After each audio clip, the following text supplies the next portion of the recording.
Buenas tardes, buenos días, buenas noches. Yo siempre saludo en general. Comentarles que estamos nuevamente en otra charla íntima. Espero que sea así, que se sienta muy cómodo. Hoy tenemos a George Fonseca en el contexto del curso de Géneros y Diversidades desde la perspectiva de los derechos humanos que estamos realizando el grupo de Cátedra de Pedagogía en Política con la Universidad Abierta de Recoleta. Tenemos a George, que se presenta como youtuber y turismólogo. Con él pueden viajar por ahora por Brasil, por diferentes partes de Brasil. Él es brasilero, ha vivido muchos años en Argentina, donde tuve oportunidad de reconocerlo porque ya compartimos un ámbito muy cercano juntos y bueno, me pareció interesante, sobre todo teniendo en cuenta del cambio político y del sesgo político muy homofóbico, digamos, de mucho odio y violencia a la diversidad de género en Brasil. Queríamos escucharlo y que nos contara un poco de eso. ¿Qué tal, George? ¿Cómo estás? Hola, ¿cómo van? Un saludo a todos y espero que mi experiencia o lo que yo pasé, ponele, ¿no?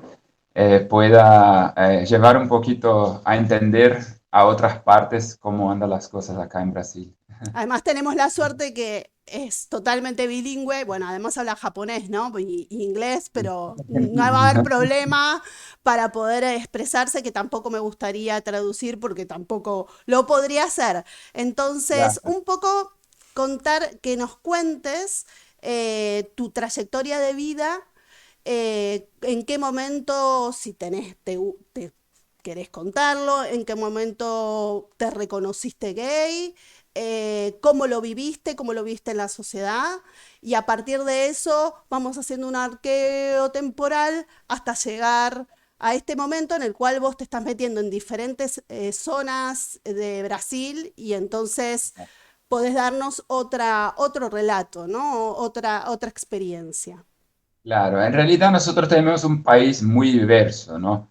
Brasil es un mundo, es un continente, poner. Entonces, cada parte del país trata del tema de una forma distinta. Vos tenés un poco más de libertad en algunas provincias, algunos estados, y tenés un poco más de tradicionalismo, tenés un poco más duros en otros estados. Por eso también existe un movimiento de traslado de los LGBT de una parte a otra del país, en donde se concentran más, como por ejemplo Sao Paulo o la región sudeste, ¿no? Donde están los centros más económicos más desarrollados. Si vos vas más para el interior o para ciudades más chicas, el tema ya se vuelve un poco más tabú y hasta lugares donde el tema ya ni se trata, ¿me entendés? Entonces, yo vine de una ciudad que está a medio camino, ¿no? Mi familia y yo somos de Río de Janeiro, pero toda mi infancia yo viví en una ciudad llamada Victoria, que está al norte de Río, y Victoria tiene un porte mediano acá en Brasil. Entonces, cuando yo crecí en un mundo donde los gays o la vida gay no existía, o sea, no se hablaba del tema, no se notaba nada en la ciudad. Y hasta mis 20 años más o menos, yo tampoco no tenía ningún tipo de relación con nadie, o sea, no conocía a nadie que fuera gay. Y eso creo que fue un punto que moldeó mucho de mi personalidad hasta llegar a reconocerme, porque hasta entonces, por tener este medio en donde no existe el gay, yo tampoco no me reconozco. Entonces yo estuve hasta mis 20 años pensando y reaccionando de una manera que no era el que yo pensaba que era correcto, porque ¿por qué yo soy diferente de los demás? Y si no hay gays en mi entorno, si nadie es así, yo soy el errado, ¿no? Entonces fue una lucha muy fuerte. Yo tuve como unos 2 años más o menos de sufrimiento que me acuerde, ¿no? Porque antes de eso no sufría, pero sabía que había algo raro. Pero cuando percibo y sé que soy diferente a los demás, empecé a sufrir, empecé a estar buscando una forma. Así, la manera que tuve dentro de los caminos de mi vida, la manera que tuve de, ¿cómo se dice?, expresarme libremente era viviendo en una ciudad grande. Entonces, cuando me traslado a Río para hacer la facultad, para hacer la universidad, entonces de ahí arranco a tener más libertad para expresarme. Aunque yo soy muy privilegiado, y eso lo reconozco mucho porque nunca tuve problemas en mi familia y en mi entorno, pero tampoco tenía esa libertad emocional para estar expresándome ahí donde yo vivía. En Río, con el medio, con las otras personas que conocí y también yendo a los boliches y todo eso, yo empecé a tener más libertad para cambiar mi cabeza y realmente decidir, ¿no? Lo que soy o estar más, tener más esa visión más abierta, ¿no? ¿Y de qué, más o menos, de qué época estamos hablando? ¿Como los 2000, 90? Estamos hablando fines de los años 2000, empezando 2010. Entonces, en este entonces, yo reconocía, yo sentía mucha libertad. Estábamos en un camino en donde la sociedad estaba buscando comprender, entender, saber. Entonces, cuando yo regreso a mi ciudad más chica, ahí también estaba más receptivo. Entonces la gente un poco más interesada en saber lo que está pasando, cómo es la vida y sobre todo la cuestión de la vida nocturna empezó a estar más abierto. Grandes boliches surgieron en esta época porque antes de la pandemia todavía existían grandes boliches que hoy ya cerraron la mayoría porque junto a la pandemia y las políticas del gobierno que ayudan a mirar de una forma negativa a los boliches y a esa vida nocturna, eso se fue cayendo y terminando. Hoy Sao Paulo, por ejemplo, es una ciudad fantasma de la noche, o sea, no hay más vida nocturna como era antes. Entonces, yo empecé mi vida gay en un contexto de mucha libertad y crecimiento, ¿no? De todo lo que era eso. Y de repente las cosas como que cambiaron lo contrario en estos últimos años. Y en cuanto a leyes, más allá de esto que me estás contando, o sea, ¿era una apertura social y los marcos jurídicos legales todavía no eran formales o hubo como una evolución de comprensión entre lo que es lo social y lo jurídico? Sí, en este entonces arrancaron las primeras conquistas en relación al casamiento, ponele, ¿no? Porque acá no se llegó a concretar un casamiento, sino que una unión estable. O sea, la diferencia de nombres es una diferencia sutil, pero que para la sociedad hace toda la diferencia. O sea, no llegaron a consumar como en Argentina, como en Uruguay, como en otros lugares más desarrollados en este tema. Acá en Brasil llegaron al acuerdo nupcial, o sea, vos tenés un acuerdo como una hermandad con tu marido, como por ejemplo tengo acá a mi hermano, donde estoy en este momento, él vive con su compañero y estamos en una ciudad muy receptiva, Curitiba, pero no es realidad en la mayoría de las ciudades. Entonces, no es algo común que un chico vaya a hacer su casamiento o su boda con otro. O sea, cuando es algo muy, muy especial, ponele, al menos yo te digo de mi ángulo de visión, porque puede ser que una persona tenga muchos amigos casados, pero acá no veo que sea tan común que la persona vaya a buscar ahí todo lo legal para casarse. Eso para mí que también está conectado con el tema de las clases sociales, porque un tipo que es de una clase superior va a hacer todos los trámites, va a buscar sus derechos. Pero lo que está más abajo es eso y no existe casamiento, ponele, ¿no? No hablan del tema. O Entonces, sea, como que lo económico te daría una inmunidad que te sí, permite total. moverte desde otro lado que si estás en una clase Ajá. social más desfavorecida. Y hasta ser accesible, ¿no? Las informaciones y sobre todo lo que se nota mucho también es la manera de portarse también, porque acá en Brasil es como que la gente le parece gracioso, pero a mí no me parece gracioso que le digan que a un tipo con plata es un gay, pero un tipo pobre es un mariconcito. O sea, como que hay una diferenciación y como que les ponen a los que no tienen plata que sean mariconcitos para luchar por sus derechos y su defensa personal también, porque ponele, si yo tengo una clase social mediana hoy, entonces, si yo me porto como un varón, todo bien, y todos saben que soy gay, pero me respetan. Pero si yo no tengo plata, tengo que luchar por eso, o sea, abrir mi espacio, ¿no? Y muchas veces la manera de abrir este espacio es siendo más agresivo, o sea, siendo más, Evidente, como más, histriónico. claro, irónico, ir directamente al choque, o sea, yo soy gay, hago lo que quiero, o sea, la manera de expresarse es más fuerte por tener que ocupar su espacio. Y esa forma de ocupar su espacio es violenta, no es una forma natural, o sea, van a respetarlo. ¿Por qué?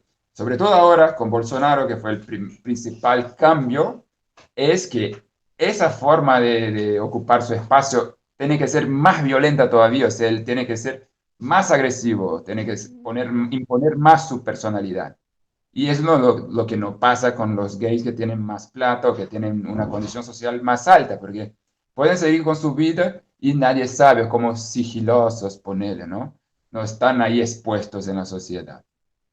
En los temas de esos de cambios de leyes, Bolsonaro no llegó a influir tanto porque hoy todavía hay una lucha entre el ejecutivo y el judiciario, o sea, la corte, como llamamos acá, que son los ministros de Suprema Corte.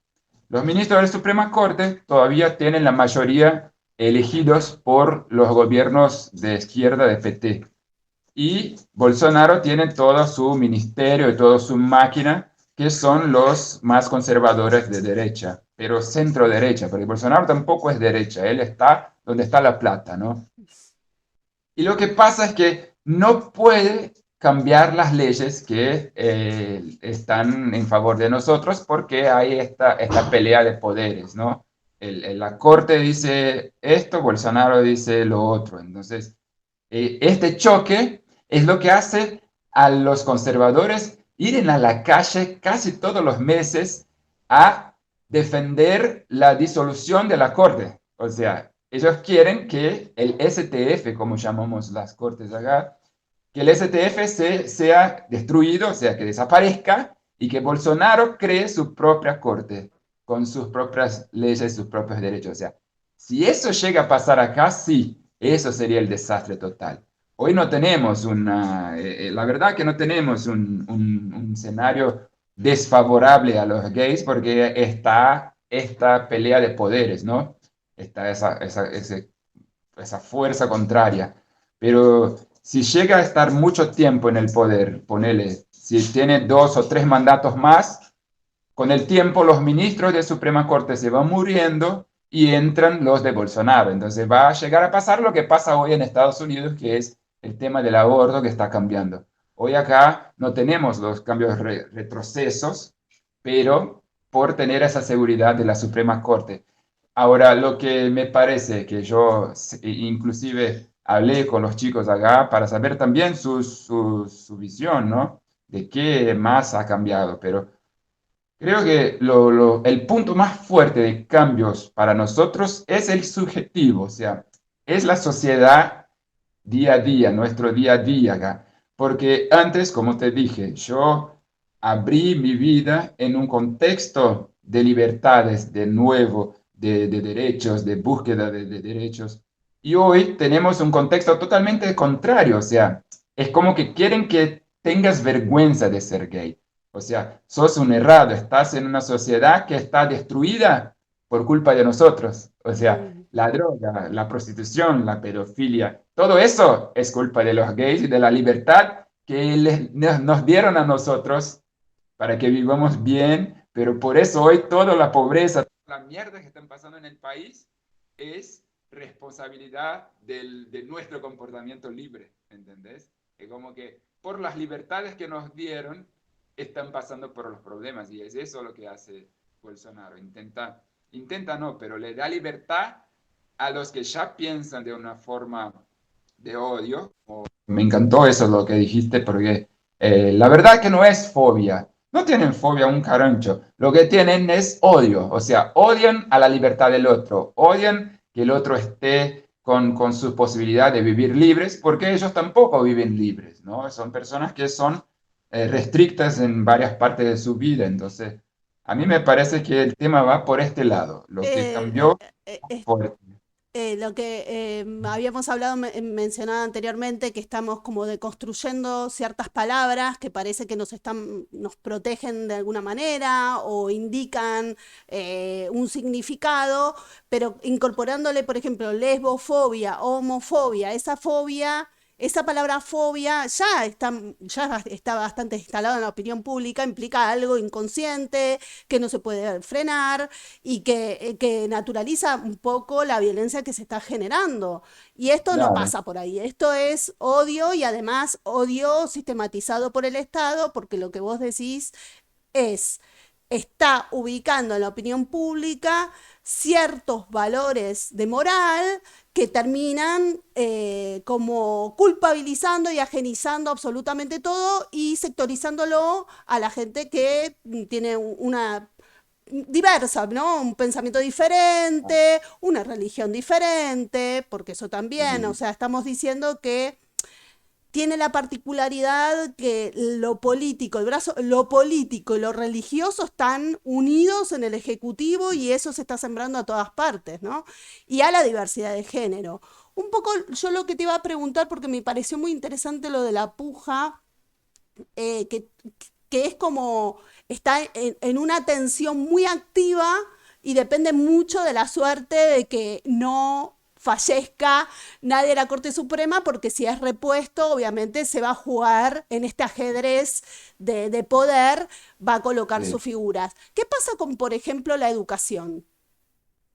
Y bueno, la educación hubo en los últimos años como, inclusive esta semana hay una noticia muy interesante que va por este camino. La educación hubo un trabajo fuerte, eso sí, Bolsonaro se dedicó a trabajar muy fuerte en desestabilizar todo lo que son las universidades, ¿no? O sea, en el primer momento de su gobierno fue la demonización de la universidad, o sea, la universidad para su grupo es un espacio de libertinaje, no sé si esa palabra está en español, pero un espacio Sí, de... sí, perfecta. ¿Ah? ¿Cómo? Perfecta, libertinaje. Claro, es un espacio de la droga, un espacio de la prostitución, un espacio de los gays, un espacio de los tipos que son de humanas, que acá se hizo una imagen negativa a una persona que es de humanas porque los de humanas no les gustan laburar. Los de humanas son los que hacen cositos de artes y están en la universidad a fumar marihuana a los 4 o 5 años y se van y que no tienen trabajo. Me O sea, consta, me consta, me consta. claro, ¿por qué? Porque los de humanas son los que trabajan el cerebro y nunca van a votar en un tipo como estos, ¿me entendés?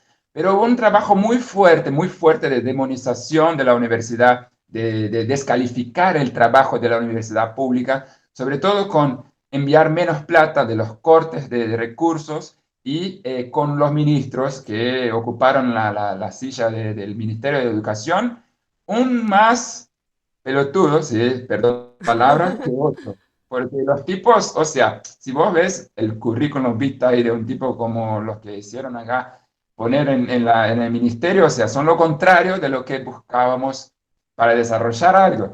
Y esta semana, inclusive, hay un grupo de la derecha y junto con los grupos bolsonaristas que ya propusieron un proyecto de ley para cobrar las universidades privadas como hacen en Estados Unidos. O sea, que sean por pago ahora. Y eso tampoco que sea algo tan malo, no en el sentido de que sea bueno que pague, pero tampoco va a hacer tanta cagada porque hoy las universidades ya están ocupadas por los ricos, o sea, en todas partes ya son los ricos que están ocupando la mayoría de los cursos que dan más plata como medicina o lo que sea, porque para que entres en una universidad brasileña, tenés que tener una carga educativa, educacional muy alta.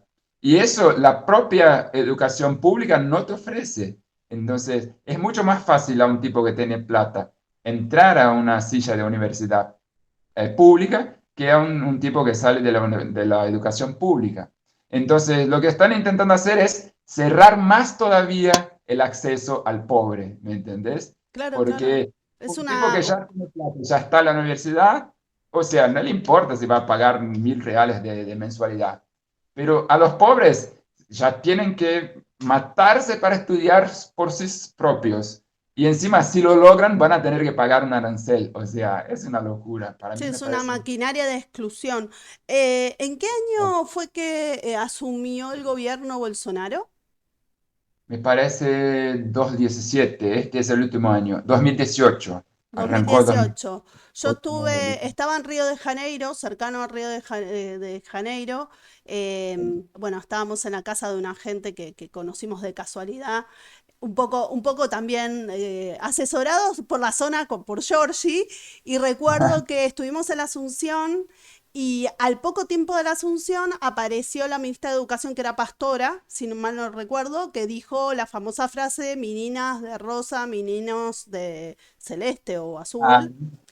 claro. Y entonces, para ese entonces, la persona que era mi anfitrión, nuestro anfitrión, porque yo estaba con mi compañero y mi hija, me lo dejó muy claro, me dijo, esto para que no parezca que Georgie está teniendo como un relato, yo estaba en otro lugar con otra gente, que por cierto eran evangelistas, militares y bolsonaristas, o sea, eso era el perfil de estas personas, me dejaron bien claro que artistas, filósofos y no me acuerdo qué otra cosa más me agregó, son ladrones. O sea, sí, son ladrones.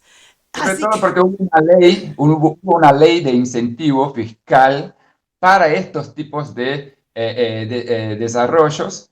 ¿Por qué? Porque son áreas en donde ya no se encuentra mucho incentivo financiero, ¿no? Entonces hubo una ley de gobierno que se llama RUANET, que era una ley en donde un tipo podría invertir su impuesto en esta área, ¿no? De cultura, de desarrollo en estas partes. Y inclusive esta ley se empezó a llamar Robanet, como que la gente está robando la plata del gobierno para hacerse esa parte de filosofía, de cine, de cultura, o sea, que ya los ponen como delincuentes, siendo que la plata ni pasaba por el gobierno, la plata va directamente al productor. Y eso, hasta la ley lo pusieron como una ley delincuente, ¿me entendés? O sea, hoy la gente tiene vergüenza de referir que ganó la plata de esa ley, ganó o recibió en realidad la plata de esa ley para laburar con trabajos sociales o lo que sea. O sea, no, él recibió la plata de la ley Rouanet, está mal. mm, Tal cual lo que decís. y otra pregunta porque, bueno, digamos que si algo están teniendo como característica todos los gobiernos, y además que esto empieza a ser globalizado, ¿no? Porque un Claro. país un poco más, un poco menos, algunos, es como, hay toda una ala política que es casi la misma, con diferentes caras, que está en todos los países, y los que no están con ganas de subir al poder. En esta cantidad de gente, una cosa que se sabe es que el manejo comunicacional, ya sea de los medios masivos de comunicación como las redes sociales. Por lo tanto, uno no se puede enterar las cosas que pasan en los países o tiene que estar con mucho tiempo para contrastar las fake news, o sea, las noticias falsas de las que son. Está habiendo muchas muertes por la diversidad de género, ya sea por ser gay, por ser lesbiana, por ser trans. ¿Qué pasa aparte de esto con las fuerzas policiales? O sea, porque hay, también sabemos, se ha conocido fuera de Brasil que hay muchos paramilitares, se sabe de muchas muertes de personas de los pueblos originarios, sobre todo los que están en defensa de la Amazonía. Eso algo se puede escuchar. Pero hay otras cosas que ya no salen. ¿Qué está pasando en cuanto a la seguridad de las personas que habitan su vida con diversidad de género? Mira, cerca de los grandes centros, nosotros todavía no sentimos esa diferenciación.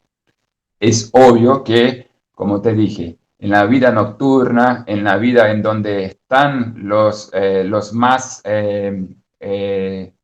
menos favorecidos en el sentido de seguridad social, seguridad de familia, ponele, que son la gente que trabaja a la noche, que son los trans, que son las prostitutas, todo eso, esa vida se volvió más salvaje. ¿Por qué? La ciudad ya no vive a la noche. Desde que arrancó el tema de la pandemia, la gente no sale mucho a la noche. Sao Paulo, por ejemplo, era una ciudad 24 horas y ahora vos salís a las 10 de la noche, ya no está nadie en la calle. Entonces, con esto tienen menos visibilidad y así también tienen más vulnerabilidad, es la palabra. Están más vulnerables todavía, porque ahí sí la policía hace lo que quiere, pero por ejemplo, vos dijiste de las fuerzas paramilitares o las fuerzas paralelas, sobre todo en Río o Sao Paulo, pero más en Río de Janeiro y en el interior de Brasil, pero allá en la parte de los indígenas y todo eso. Esas fuerzas tomaron una notoriedad muy fuerte. O sea, el presidente ya tiene un histórico de relaciones sociales con estos tipos, ¿no? Acá hay una parte que dice yo tengo que asegurarme de no hablar tan abiertamente el tema porque están los temas legales, pero hay algunas vertientes, viste que hasta para hablar yo no tengo tanta libertad hoy, pero hay algunas vertientes que dicen que su familia y su nombre está mezclado con lo que son las milicias, que lo que son las Sí, los oficinas del... trascendidos, vamos a poner, los trascendidos.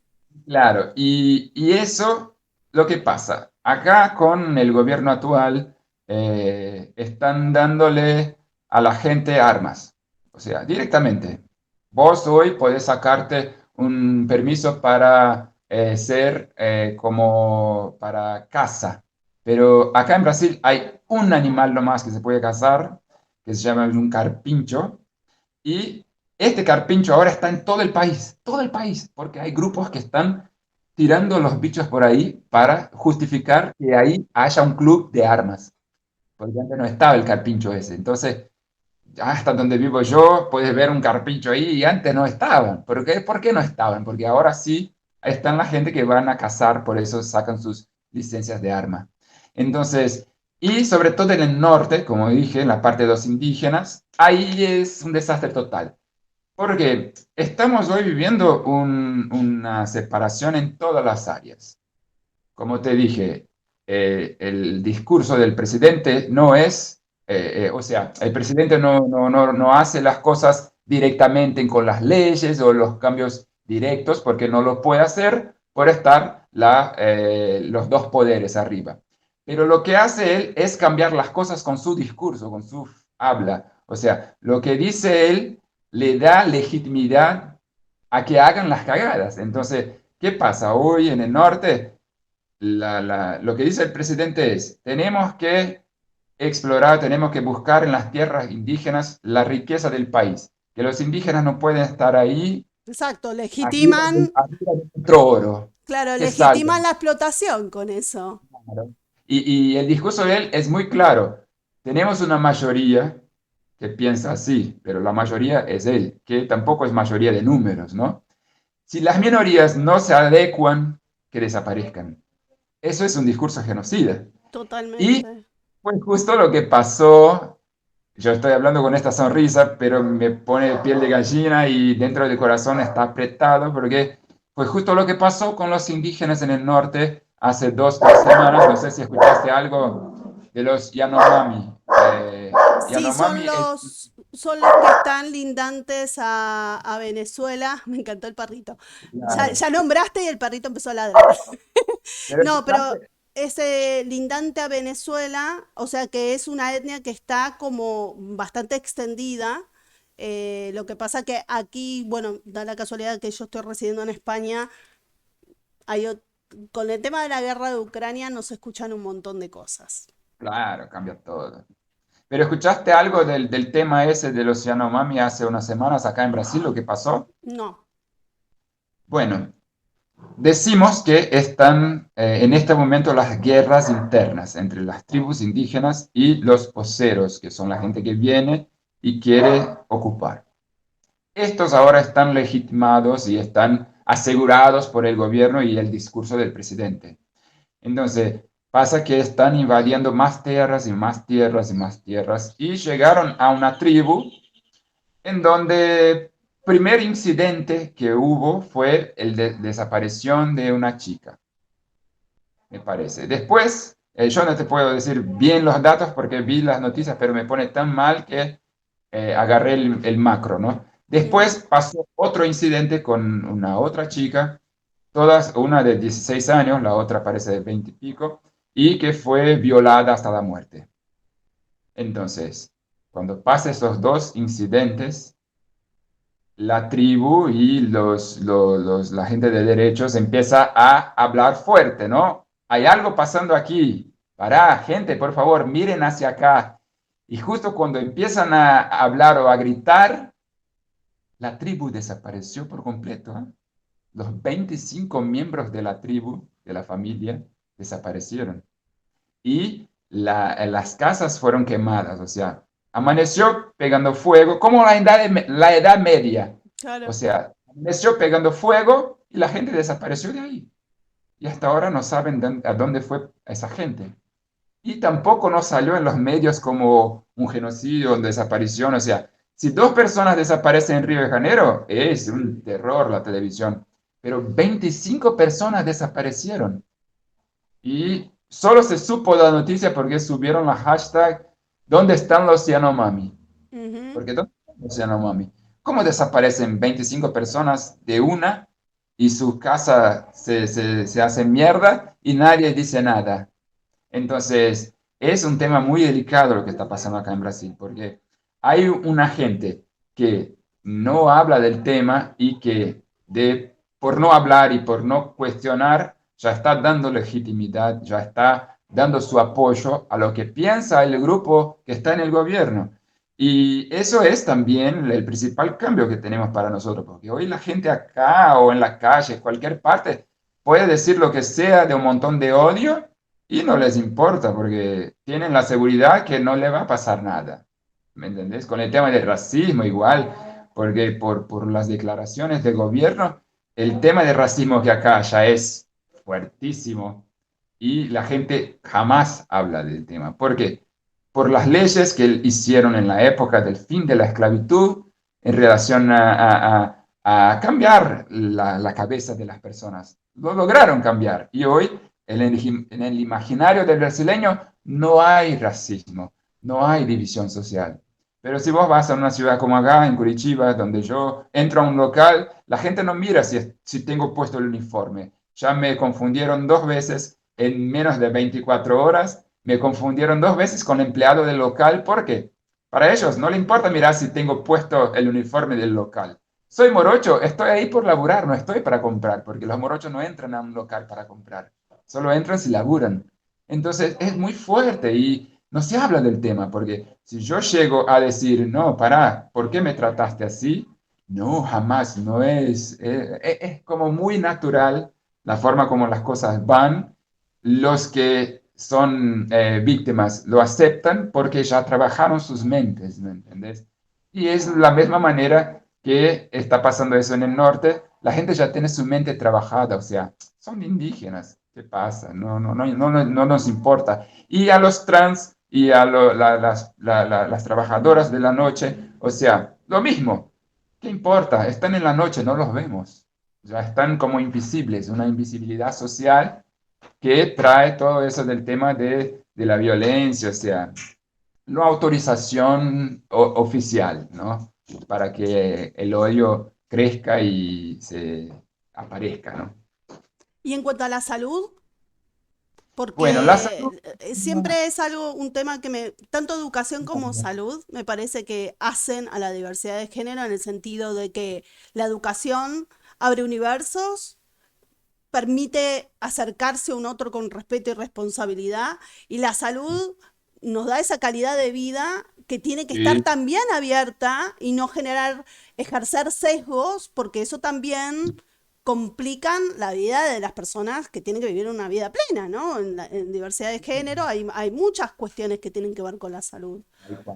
la salud yo te puedo decir con una experiencia un poco más desde adentro, porque por tener esa idea más eh, mejorada en relación a un gay que no tiene una posibilidad financiera mejor, o sea, yo tengo más clareza, ¿no? Yo tengo más información. Y por tener más información, por ejemplo, hoy acá en Brasil tenemos un sector específico, o sea, todas las municipalidades del país tienen un sector específico para enfermedades de transmisión sexual, ¿no? Acá llamamos IST. Entonces, sea una ciudad grande o una ciudad chica, todo el sistema es gratuito para la SIDA, para sífilis o lo que sea. Tampoco, si es SIDA, lo tratan en el público. No venden medicamentos. Todo es gratuito, todo es libre. Y si sos de una clase social alta, aunque seas, si sos gay, vas a ir al mismo lugar, porque el médico del hospital privado te va a indicar el público donde están los especialistas de esta área. Y yo, por tener más información, fui a buscar el tratamiento PrEP, no sé si ya escuchaste, No. porque acá tenemos dos tratamientos. El PEP, que es el post, o sea, si vos tenés SIDA, no sé si así todavía llaman la enfermedad, pero sí, vos tenés VIH, tenés el tratamiento posterior a tener la enfermedad. Y tenés un tratamiento preventivo, que es como usan las mujeres para no embarazarse, no sé cómo se Sí, llama, una, contraceptivo. sí, iba a decir, sí, sí, sí. Pero este es una píldora que te dan para que tomes una vez al día y estás asegurado en un 90 y pico por ciento de no tener SIDA. Aunque tengas un parcero tenga SIDA, eso estás como inmunizado, protegido. Una Este pareja, como tratamiento, o un compañero sexual, una pareja sexual. claro, este tratamiento es un tratamiento libre y gratuito y todos tienen derecho. Ponele, yo desde que vine a vivir en Brasil, regresé de Argentina, escuché hablar, ¿no? Tenemos aplicaciones y todo, y ahí hay algunas informaciones sobre el tratamiento ese preventivo de la SIDA. Y todas las veces que yo preguntaba en el lugar donde hacía mis exámenes, o sea, hacen un test rápido, vos podés ir ahí y ahora hacer un test en 5 minutos y vas a tener tu resultado. Pero todas las veces que yo le preguntaba a las chicas sobre el tratamiento previo ese, siempre me decían, no, esto es para los que laburan con sexo o para quienes tienen su pareja con SIDA. Esa era siempre la información que yo recibía. Hasta que más o menos 2, 3 meses atrás, yo le pregunté nuevamente acerca de ese tratamiento y entonces la chica, la enfermera que estaba ahí, me responde, mira, vos no estás todavía en el programa. Yo le dije, no estoy en el programa porque siempre me dijeron que era para quien labura con eso.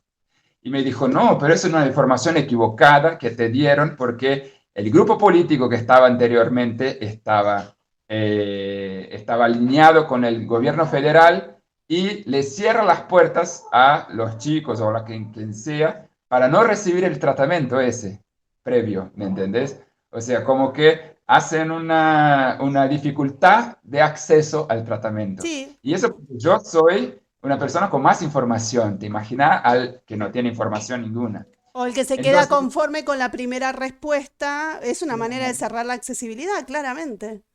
entonces ella me encamina a este sector en donde yo hice todas las pruebas necesarias, hice todas las entrevistas y pude empezar a recibir el medicamento. Hoy tomo este medicamento, estoy haciendo como una forma de pruebas para ver cómo va mi cuerpo, cómo va todo. Un ratito, no sé qué está pasando. Listo. Con este medicamento me siento más seguro, o sea, tengo una menos vulnerabilidad, ponele, ¿no? Resulta que por ir a hacer las pruebas siempre tenés que hacer todo un trámite, ¿no? Y en este trámite yo percibí que habían los testcitos que hacían 4 tests, que es para SIDA, sífilis y 2 para hepatitis. Y entonces lo de hepatitis C ya hace como unos meses desapareció. Entonces le pregunto a la enfermera, ¿qué pasa que no está más el testcito ese tercero cuarto que hacían? Me dijo, bueno, el gobierno federal no nos repasa más. Entonces, a la medida que están terminando los contratos con las empresas farmacéuticas que envían los insumos a los hospitales, el gobierno federal los corta. No lo puede hacer por SIDA porque está asegurado por constitución, alguna parte ahí, ella me dijo, porque yo le dije, ¿y la SIDA? Va a llegar un momento que van a hacerlo para la gente de la SIDA, porque es todo gratuito. Y dijo, no, la SIDA específicamente, el VIH, tiene unas leyes que él tendría que luchar con las cortes para cambiarlo. Pero lo demás, la manera que tiene él de cambiar y de cerrar todo este sistema especial que se hizo para esa gente es no haciendo nuevos contratos de licitaciones para los materiales. Entonces, no hay materiales, así que no hay tratamiento y no hay sector Claro, el específico. dispositivo económico es donde Porque él puede manejarse con los presupuestos, con la renovación de contratos y puede ahí. hacerlo. Y hasta porque también en sus discursos públicos muy famosos, él dice que la gente que tiene VIH es su propia responsabilidad, su propia culpabilidad. Si lo tienen es porque tienen un comportamiento que no es de acuerdo a lo que es lo tradicional. Entonces, ¿por qué tenemos que onerar el Estado tratándoles? ¿Me Mm, entendés? Entonces, es es punitivo. una mentalidad total. Sí, es el Es un castigo divino, de alguna manera. Claro, porque son evangelistas los locos estos. Bueno, Georgie, te agradecemos muchísimo. Recordarles que si quieren seguirte y seguir viendo, como verán, tiene un gran manejo, siempre estuvo muy informado. Sos como un investigador nato, por más que vengas del palo del turismo, No, se te nota, te apasiona. El canal, que no me lo quiero confundir, es GBT, sí, GV para España T, o sea, sí, Georgie Video tú. YouTube. Así que igualmente vamos a dejar en la descripción el canal para que te sigan y te agradecemos muchísimo por este testimonio súper actualizado. Creo que pasamos por todos los estratos de estado y personales. Ah, Así que muchísimas gracias a vos, Georgie. no, yo agradezco un montón y sobre todo la oportunidad de poder hablar de la situación acá en Brasil y que tengan interés en que, porque Brasil es una isla. Brasil, yo siempre digo a la gente, no, acá tienen una idea muy, muy, muy errada de lo que es Brasil en el mundo. Para la gente acá dentro de Brasil, nosotros hacemos parte de una sociedad global y que todos saben lo que pasa acá.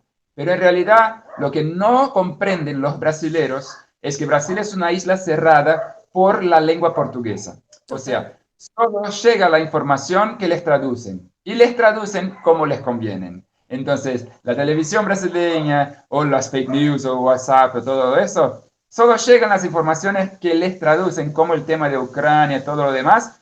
Es muy fácil manipular a la población acá en Brasil. Y si uno no habla otro idioma, no tiene ni idea de lo que la gente afuera piensa de acá. Entonces, mucha gente piensa que la imagen de Brasil es el más lindo del mundo afuera.